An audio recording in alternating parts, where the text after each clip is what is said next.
যত বেশি ইস্তেগফার পড়বেন আপনার ঘরে অভাব থাকবে না। কি থাকবে না? আচ্ছা বলেন তো, অভাব দূর হওয়ার জন্য নবীজির যে ওজিফা দিয়েছেন উম্মতের জন্য, ওজিফার নাম কি? ইস্তেগফার। বলেন কি? আপনি যত ইস্তেগফার পড়বেন, যত আস্তাগফিরুল্লাহ পড়বেন, অত আপনার অভাব দূর হবে, রিজিক বাড়বে। কথা কন না? এই অভ্যাসকে আমাদের দরকার আছে না? অভাব দূর হবে, রিজিক বাড়বে। কি নাম? আস্তাগফিরুল্লাহ, লা হাওলা ওয়ালা কুওয়াতা ইল্লা বিল্লাহ। বলেন সবাই, আস্তাগফিরুল্লাহ, লা হাওলা ওয়ালা কুওয়াতা ইল্লা বিল্লাহ। এই দুটা এত কার্যকরী। আপনি যদি অভাবগ্রস্ত হন, ঋণগ্রস্ত হন, ঋণ পরিশোধ হয়ে যাবে, অভাব দূর হয়ে যাবে। এই দুটা আমল, আস্তাগফিরুল্লাহ, লা হাওলা ওয়ালা কুওয়াতা ইল্লা বিল্লাহ। একটা হাদিসের মধ্যে আসছে, নবীজির সাহাবী একজন তরুণ সাহাবী, তিনি কি করতেন? ঘরের মধ্যে একমাত্র উপার্জনকারী ছিলেন। বাবা বুড়ো হয়ে গেছে, ছেলে কি করে? ঘরে উপার্জন করে। কাফেরেরা তাকে কি করছে? গ্রেফতার করে নিয়ে গেছে।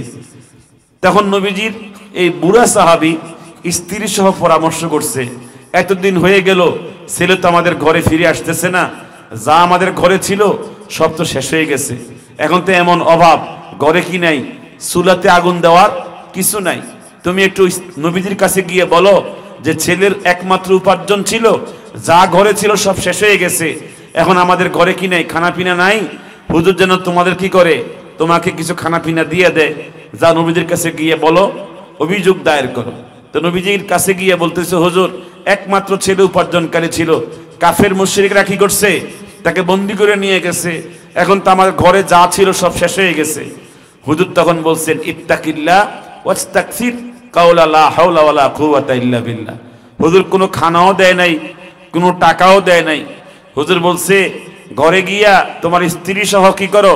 আল্লাহর উপর তাওয়াক্কুল করো, আল্লাহকে ভয় করো, এবং দুইজনে মিলে বেশি বেশি লা হাওলা ওয়ালা কুওয়াতা ইল্লা বিল্লাহ এই দোয়াটা বেশি বেশি পড়ো।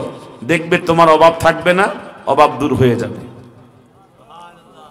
এত আসতে বললেন সুবহানাল্লাহ।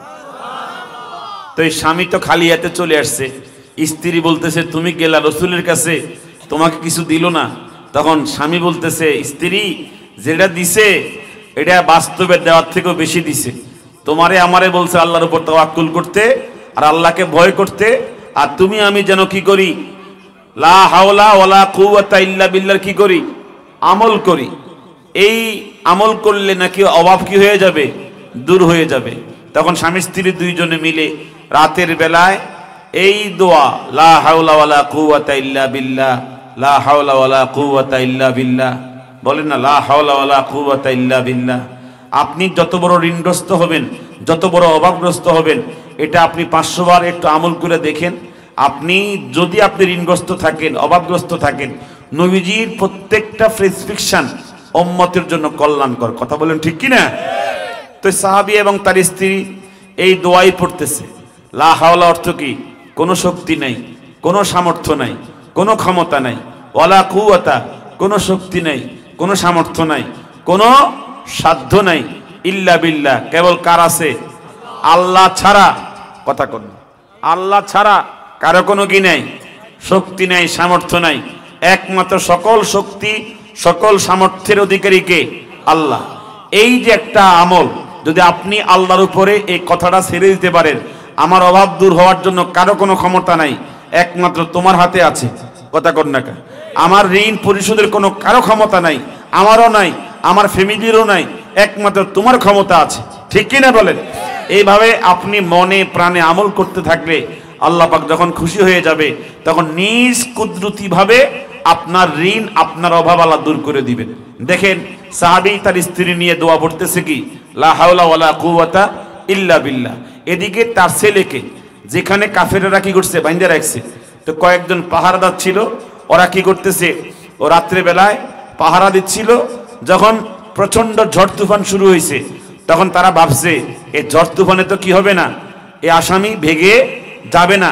তখন তারা মদ পান কইরা, এমনি ঝড় তুফান, আবার খুব ঠান্ডা পড়ছে, মদও পান করছে, এমন ঘুম তাদের উপরে চাপিয়ে পড়ছে। এক ঘুমে নাকে ডাক দেওয়া শুরু হয়েছে। ওরা থাকতো সজাগ, আসামিকে পাহারা দিবে, ওরা সজাগ তো দূরের কথা, ঘুমায়া পড়ছে। প্রচন্ড ঝড় তুফান, এদিকে মদ পান করে টালমাটাল হয়ে গেছে, এমন ঘুম দিছে সাহাবী, ওই সাহাবীর ছেলে তখন তিনি ভাবছে আমাকে যারা পাহারা দিবে ওরা তো সজাগ নাই, ওরা কিসের মধ্যে? ঘুমের মধ্যে, এবং তাদের ঘুমের নাকের ডাক শুনতেছে। তখন তিনি ভাবলেন এই মুহূর্তে আমি পালায় গেলে ওরা কি হবে না, টের পাবে না। নিজের হাতের বাঁধন ছুটাইছে, পায়ের বাঁধন ছুটাইছে, ছুটাইয়া তিনি পালাইয়া যাওয়ার জন্য কি করতেছে, বন্দোবস্ত করতেছে। যাওয়ার সময় যেখানে কাফের মুশরিকদের ছাগলের পাল ছিল, উটের পাল ছিল, সেখানে গিয়ে বলতেছে এই ছাগলের পাল, হে উটের পাল, আমি তো চলে যাচ্ছি, তোরা কি থাকবি না আমার সাথে আসবি? এই কথা বলার পরে আল্লাহ পাক ছাগলের পালের মধ্যে এবং উটের পালের মধ্যে একটা হিম্মত দিয়ে দিছে, একটা হিম্মত দিয়ে দিছে। আল্লাহ পাক কুদরতি ভাবে কি দিছে, হিম্মত দিয়ে দিছে। এই সাহাবীর ছেলে বাড়ির দিকে রওনা দিছে, আর পিছনে পিছনে 4000 ছাগল, 400 উট তার পিছনে থেকে রওনা দিছে। বাড়িতে গিয়ে তখনও ফজরের সময় হয় নাই, বাড়িতে গিয়া উপস্থিত হয়ে গেছে।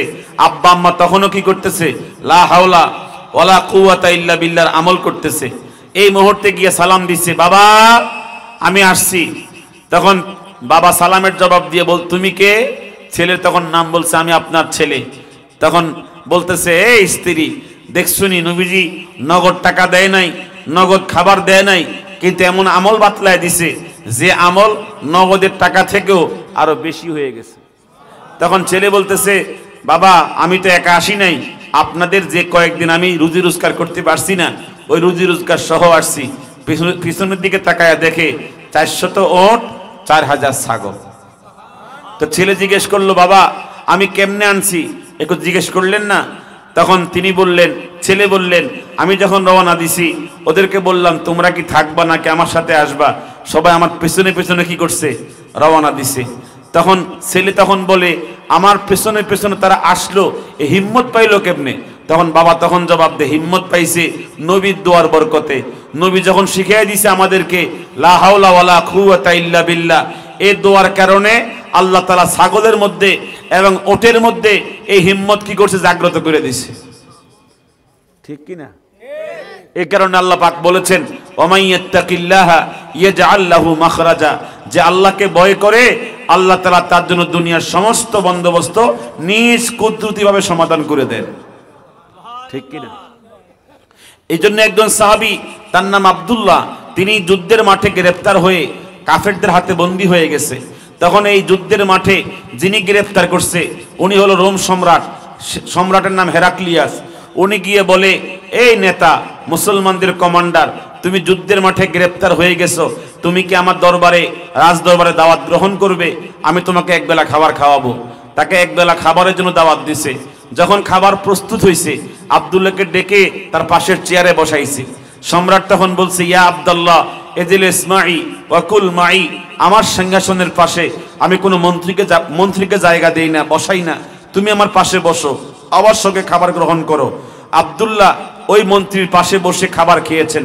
খাবার যখন সমাপ্ত হয়ে গেছে সম্রাট হেরাক্লিয়াস বলে বাদ্দেল দীনাকা ওয়াখতার দীনি, তুমি তোমার ইসলাম ধর্ম ছেড়ে দাও, খ্রিস্টান ধর্ম গ্রহণ করো। আতাইতুকা খামসিনা শাব্বাতান জামিলা, আমি তোমাকে 50 জন সুন্দরী উপহার দিব তোমার সেবা করার জন্য। আমার সাম্রাজ্যের সবচেয়ে সুন্দর প্রাসাদ তোমার নামে লিখে দিব। আমার সাম্রাজ্যের 3 ভাগের 1 ভাগের গভর্নরের পদ তোমাকে দিয়ে দেব। আব্দুল্লাহ তখন মুস্কি এসে বললেন আমার কালেমা ছাড়লে আমার দুনিয়াও বরবাদ, পরকালও বরবাদ।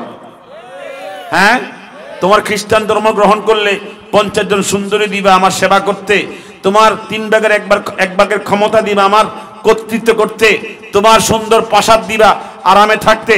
শোনো, লাউ আতাইতানিন নিসা কুল্লাহা, তোমার 50 জন সুন্দরী নয়, তাম পৃথিবীর সমস্ত সুন্দরী আমার ডান হাতে হাজির করে দাও। তোমার 3 ভাগের 1 ভাগের ক্ষমতা নয়, গোটা পৃথিবীর সমস্ত ক্ষমতা আমার বাম হাতের সামনে হাজির করে দাও। তোমার একটা প্রাসাদ নয়, তাম পৃথিবীর সমস্ত বাদশাহের প্রাসাদগুলো আমার পায়ের সামনে হাদিয়ে পেশ করলো, একটা মুহূর্তের জন্য আমি কালেমা থেকে পিছপা হব না।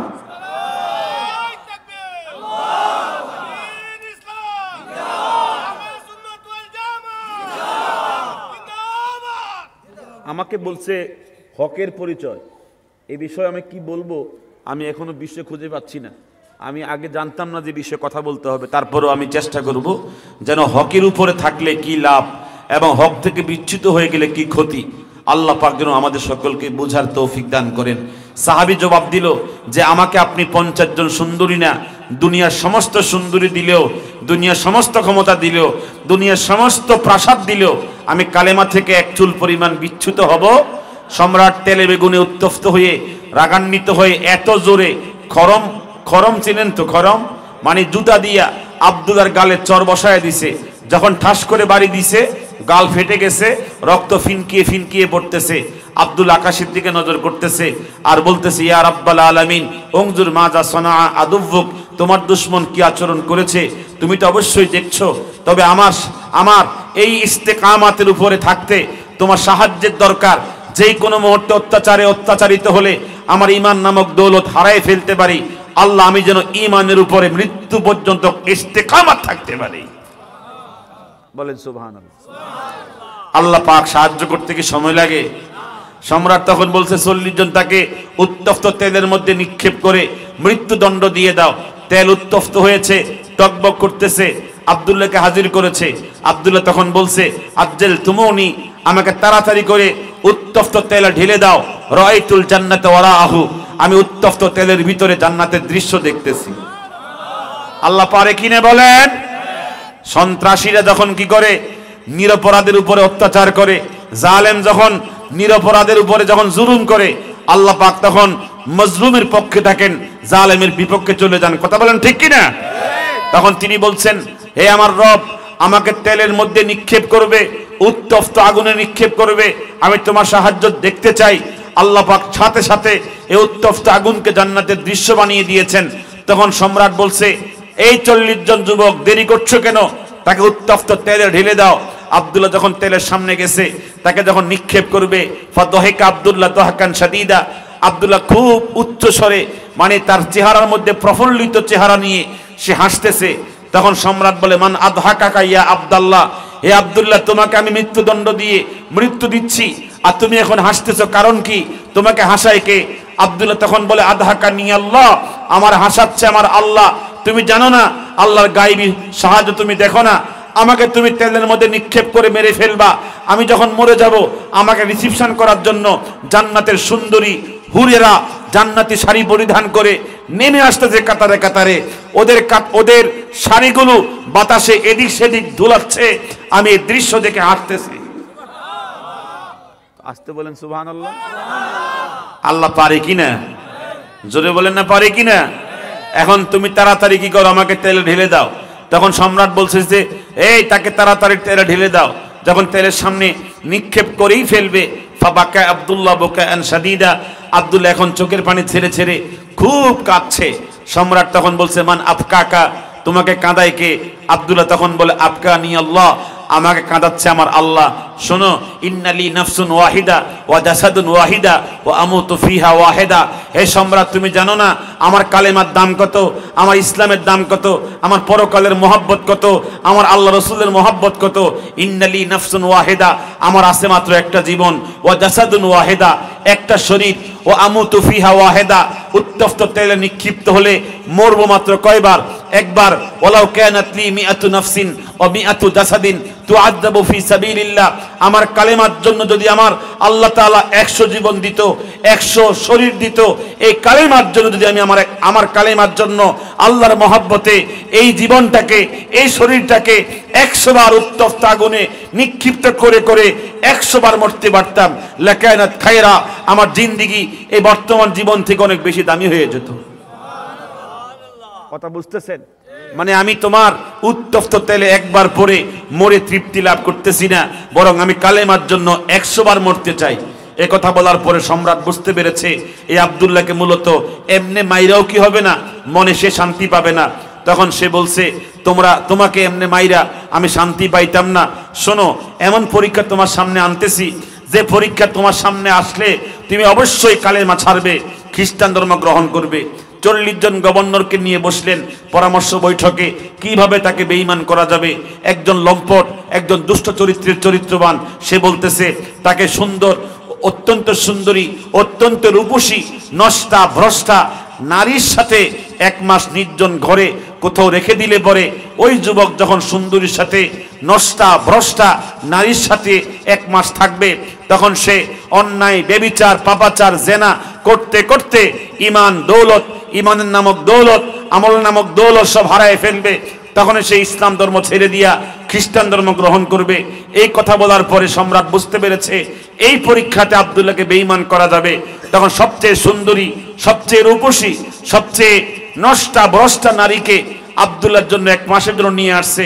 1 মাস যখন চলে গেছে, ফালাম্মা মাদা শাহরু, মাস অতিবাহিত হয়ে গেল, দা হেরাকলু আব্দুল্লাহ, সম্রাট আব্দুল্লাহকে ডাকলেন, ওয়াল মারআতাল্লাতী কানাত মাআহু, ওই সুন্দরীকেও ডাকলেন। ফাকালা, সম্রাট বললেন, ইয়া আব্দুল্লাহ কাম ফাআলতা মাআহা, হে আব্দুল্লাহ তুমি আমার সুন্দরীর সাথে 1 মাসে কতবার ব্যভিচার করেছো, অন্যায় কাজে লিপ্ত হয়েছো। আব্দুল্লাহ তখন বলেন, লাউ কুলতু ফাআলতু মাআহা লা কুলতা সাদাক্তা, তোমাকে যদি শুনাই তোমার সুন্দরীর সাথে 1 মাসে অনেকবার আমি কি করেছি, অন্যায় কাজে লিপ্ত হয়েছি, তখন তুমি বলবা সত্য কথাই বলেছো। ওয়ালাউ কুলতু মা ফাআলতু শাইআ, তোমাকে শুনাই তোমার সুন্দরীর সাথে 1 মাসে একটা বারও নজর করেও তাকাই নাই, লাকুলতা কাযাবতা, তখন তুমি আমাকে বলবে আব্দুল্লাহ মিথ্যা কথা বলেছো। আমি আমার চরিত্র নিয়ে কিছু বলতে চাই না। আলাইকা আন তাসআলাল মারআতাল্লাতী কানাত মাই, তুমি জিজ্ঞাসা করো তোমার নিজের দলের লোক ওই সুন্দরীকে, সেই জানে আমার চরিত্র কেমন। কথা কর না, তাকেই জিজ্ঞাসা করো। সম্রাট তখন বলছে, আইয়াতুহাল মারআ, ও সুন্দরী কুলি, বলো কাম ফাআল আব্দুল্লাহ মাকে, আব্দুল্লাহ তোমার সাথে এই 1 মাসের মধ্যে কতবার অন্যায় কাজে লিপ্ত হয়েছে। সুন্দরী তখন চোখের পানি ছেড়ে দিয়েছেন। সুন্দরী তখন বলছেন, ইয়া সাইয়্যিদি, ও আমার সম্রাট, আরসালতানি ইলা বাশারিন আম ইলা হাজারিন আম ইলা শাজারিন কুল্লামা খাতাউতু আমামাহু মা সামি'তু মিনহু ইল্লা কাওলা লা ইলাহা ইল্লাল্লাহ মুহাম্মাদুর রাসূলুল্লাহ। সুন্দরী তখন বলছেন, হে আমার সম্রাট, আপনি পাঠিয়েছেন এমন লোকের সাথে থাকার জন্য, এটা কি মানুষ ছিল নাকি পাথর ছিল নাকি গাছ ছিল? এই লোকটার সাথে 1 মাস ছিলাম, আমি নেচে নেচে গেয়ে গেয়ে আমি বিবস্ত্র হয়ে তাকে আমার দিকে আকৃষ্টের জন্য কত চেষ্টা করেছি, কোনো চেষ্টায় আমি সফল হই নাই, প্রত্যেক চেষ্টায় ব্যর্থ হয়েছি। কুল্লামা খাতাউতু আমামাহু, যতবার তার সামনে আমি নিজেকে উপস্থাপিত করেছি, প্রত্যেকবারে আমি তার থেকে কোনো সাড়া পাই নাই। 24 ঘন্টা যুবকের নজর তার মাটির দিকে ছিল, আর যুবক বলেছে লা ইলাহা ইল্লাল্লাহ মুহাম্মাদুর রাসূলুল্লাহ মা সামি'তু মিনহু ইল্লা কাওলা লা ইলাহা ইল্লাল্লাহ। তখন সম্রাট বলতে বাধ্য হয়েছে, হে আব্দুল্লাহ, আমার এই সুন্দরী যে বক্তব্য দিয়েছে তাতে বোঝা যায় মা রাআইতু মিসলাকা আহাদান, তোর মতো ভালো চরিত্রবান মানুষ আমার জীবনে কাউকে দেখে নাই। তুই এমন চরিত্রের হইলে তোর নবী কেমন ছিল? কথা কর না, তুই এমন চরিত্র হলে তোর নবী কেমন ছিল? আমি আপনাদের মাঝে কি ভাষায় বোঝাবো, কি ভাষায় বোঝাবো? সাহাবায়ে কেরাম কি শুধু একজন এরকম ছিল? হ্যাঁ, শুধু একজন ছিল এরকম? সকল সাহাবীদের চরিত্র এমন ছিল। আর এরকম চরিত্রবান এখন এটা কোন উপজেলা পড়ছে? খোঁজেন না, গ্রাম খোঁজেন, এই প্রান্ত থেকে সে প্রান্ত পর্যন্ত খোঁজেন, এরকম একটা জ্বলন্ত দৃষ্টান্ত পাওয়া যায় কিনা। আমি একদিন লাকসাম থেকে ঢাকায় যাচ্ছিলাম বাসে করে, আমার পাশে একটা ছেলে বসছে, 22 বছরের ছেলে, অথবা 23 বছর, অথবা 24 বছর, এরকম বয়সের ছেলে। সে এখানে তার মোবাইলে বাজতেছে, দ্রিম দ্রিম করতেছে, মানে মোবাইল কাঁপতেছে। তো আস্তে করে মোবাইলটা বের করছে, আমার নজর ফুটছে তার মোবাইলের দিকে। তার মোবাইলের স্ক্রিনের মধ্যে লেখা সরেয়া চন্দ্রবিন্দু খরচ শিকার কি ফাঁকি হয়েছে নাকি আঁকি হয়েছে? আঁকি। এই আঁকিরে রিসিভ করছে বাম হাত দিয়া, এমনি টান দিয়া রিসিভ করছে, করে বলতেছে, গত রাত্রে খাইতে পারছি না, ঘুম হয় না, বেশি দিন বাঁচবো না, বেশি দিন ছেলে বাঁচবে না। তো ছেলে তাকে সন্তুষ্ট করার জন্য বলছে, কি জানি বলছে যে আমি তো তোমার পাশে আছি, বাঁচতে না কেন? আমি হয়তো অনুমান করে বলতেছি। তখন সে খিলখিল করে হেসে দিছে, আর মোবাইলটা সুমা খাইতে আছে। মোবাইল কি খাইতে আছে? সুমা খাইতে আছে। আমি কি ফাঁসে হুজুর না মুজুর, এর কোনো খবর নেই। 17 মিনিট কইছে, স্বামী স্ত্রী এত কথা কয় না। এই দিনের বেলাতে এতগুলো মানুষ বাসের মধ্যে, হায়া বলতে যে জিনিসটা, হারে কথা কর, যে হায়া শুবাতু মিনাল ঈমান, হে কি মানুষ না জীব জানোয়ার? খারাপ খারাপ কথা। 17 মিনিট বলছে, লাকসাম থেকে, জংশন থেকে লালমাই আমাদের কুমিল্লাতে একটা জায়গা, এই পর্যন্ত বলছে। এই পাশে আরেক মোবাইল দ্রিম দ্রিম করতেছে, আরেক মোবাইলে ফোন দিতেছে, আরেক বেড়ি মানে গার্লফ্রেন্ড। তো দৌড়ছে হেরে মরিয়ম, কে মরিয়ম। মরিয়মের কইতেছে তোমাকে অনেক ট্রাই করেছিলাম, তোমাকে পাই নাই, শুধু বিজি পেয়েছি। কি পেয়েছি? বিজি। আরো বিজি, আরো অনেক কথা কইছি, এটি কোন যেত না। তা আমি যে তার ফাঁসে আছি তার কোনো হিসেবে নেই, কথা কোন হিসাবেই। 22 মিনিট বলছে ফরের জনের সাথে, আর কত বলা যায়। পরে লাকসাম থেকে মাদাইয়া চান্দিনা, আমাদের ওই দিকে একটা রাস্তা, চান্দিনা মাদাইয়া পর্যন্ত গেছে। ল্যাপটপ চেনেননি? ল্যাপটপ এটা রাখছে এখানে, ব্যাগের ভিতর থেকে বের করে রাখছে। তার চেনেন তো? তার এক কানেকশন ল্যাপটপের ভিতরে, 2 কানেকশন 2 কানের ভিতরে ঢুকাইয়া আমার ঠেলে, আমার কি করে ঠেলে। ভাবলাম মনে হয় তার কোনো প্রোগ্রাম আছে, আমি একটু ছাপা দিয়ে বসছি। উনি ঠেললে কি করছে, আমার জায়গা ঘুরে দিছে। পরে পিছনের দিকে মাথা দিয়ে এরকম হেলান দিয়ে শুইছে। তো তার কান আমার কান তো কাছাকাছি, কথা কোন কান আমার কান কাছাকাছি না? তো আমার কানে শোনা যায় ধ্রিম ধারাক্কা ধ্রিম ধ্রিম, ধিম ধারাক্কা ধ্রিম ধ্রিম, মানে এরকম কি যেন শুনতেছে। কিছুক্ষণ পরে দেখি সে এরকম দোলে, মানে নাচের তালে তালে কি করতেছে, দুলতেছে। ভাবলাম মজা পায় সে, আর ঠেলে আমারে। দিলাম তারে গুতাই, মিয়া মজা পাও তুমি, ঠেলো আমারে, কারণটা কি? হুজুর ইন্না লিল্লাহ। কথা বোঝেন নাই? ঠেলা দেওয়ার পরে বুঝছে যে আমি তার পাশে একজন হুজুর। এর আগে সে বোঝেই নাই। এত বেহুশ এ এলাকায় নাই মনে হয়, হ্যাঁ? এরকম ছেলে নাই? আয় হায়। পরে আমি বললাম কিও তুমি, আমি তোমার পাশে আছি, তুমি দেখো নাই? সরি হুজুর, সরি, বুঝতে পারছি না হুজুর, খেয়াল করছি। হুশ নাই, সাবাতে গোস্ত নাই, চোখ 3 ইঞ্চি ভিতরে আধা কেজি চাউল রাখা যাবে, গোটা বডি 30-35 কেজি হবে, স্কেরা বডি। হেতে নিজের খবর নাই মিয়া, ঘুমায় না, খায় না, হেতে দুশ্চিন্তাতে বাঁচত না, মরি যাব। কথা কন না কা? এটা কোন কোন কোন ধরনের রোগে আমার বুঝে আসে না। তুই খাইবি, ঘুমাইবি, স্বাস্থ্য করবি, ফিটফাট করে চলবি, যখন তোর সময় হবে তখন ঘুম মারবি। ঘুম মারস কিনলে, কথা কন না? তোর কি ঘুম মারানোর সময় হয়েছে? বেহায়া কি কইতাম, মানে আসলে কথাটা কি কইতাম? এখন যে যে খায় না, স্বাস্থ্য নাই, স্ক্র্যাপ বডি, তার সামনে কি হবে? হারবাল খুঁজবে, এক চিকিৎসা জীবন ফার, জিন্দিগি তো চিকিৎসা হবে না। এই সমস্ত বন্ডদের কথা কোন ঠিক কিনা? চিকিৎসা হবে না। ভয় পাচ্ছেন কেন? আমাদের কাছে আসেন, ভয় পাচ্ছেন কেন? শয়তান আল খাবিসুন লিল খাবিসাত, আল্লাহর কথা। ওয়াত-তাইয়্যিবুনা লিত-তাইয়্যিবাত, কথা কার কথা? তুই খবিস, তোর স্ত্রী খবিস হবে, তোর বাচ্চা কাচ্চা খবিস হবে, আল্লাহর সমাধান। কথা কর না? হ্যাঁ, নিজে শয়তান, স্ত্রী চাইবা তুমি পরে কি খুব খাঁটি আল্লাহওয়ালা, এটা আল্লাহ কি করবেন না, দিবেন না। কথা বলেন ঠিক কিনা? দিবেন না। এই জন্য আমাদেরকে যেন আল্লাহ পাক নিজের চরিত্রকে হেফাজত করার জন্য সে বিবেক দান করে। সবাই একটু আমিন বলেন জোরে। বিবেক না থাকলে চরিত্রবান থাকা যায় না। নবী সাহাবী বলেন 1টা মাস চলে গেছে, তার দিকে তাকাইছি না, আমার কি ক্ষতি হয়েছে? কি ক্ষতি হয়েছে? কোনো ক্ষতি হয়েছে?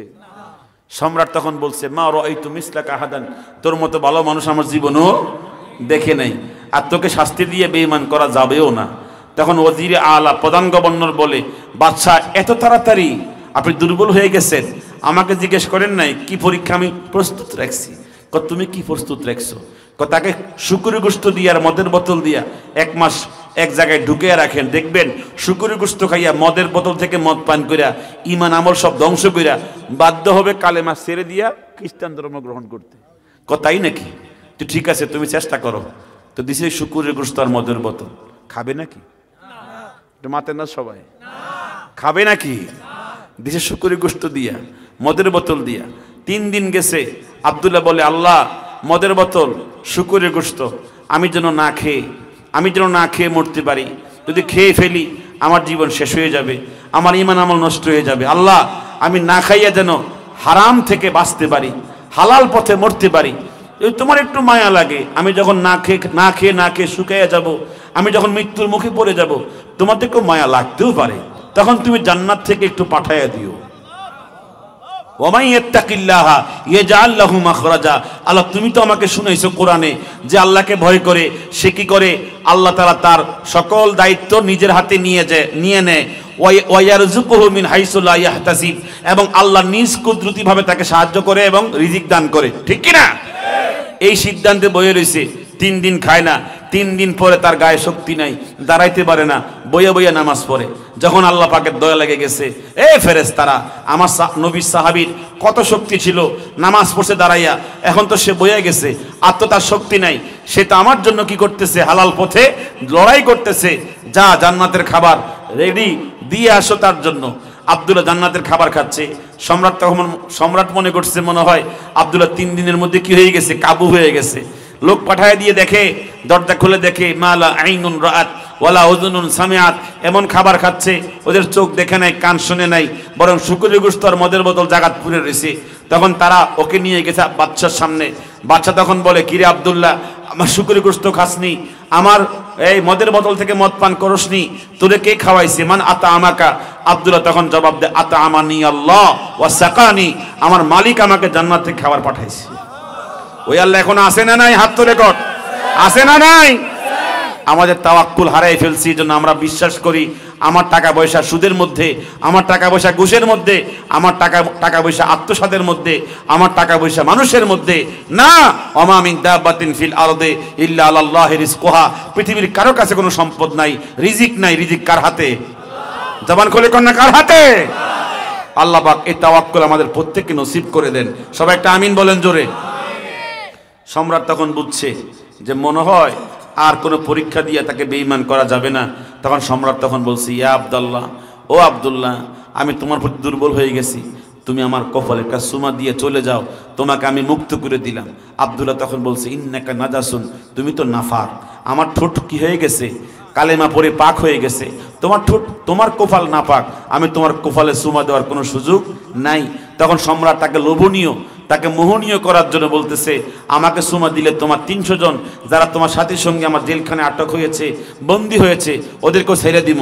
তখন আব্দুল্লাহ তখন বলছে, এতক্ষণ ছিল বিপদ আমার ব্যক্তি কেন্দ্রিক, এখন বিপদ গেছে কি সামষ্টিক, অতএব তাদেরকে বাঁচায় দিলে তো আল্লাহ তাআলার কাছে আমি কি পাবো? একটা বড় নেয়ামত পাবো, পুরস্কার পাবো।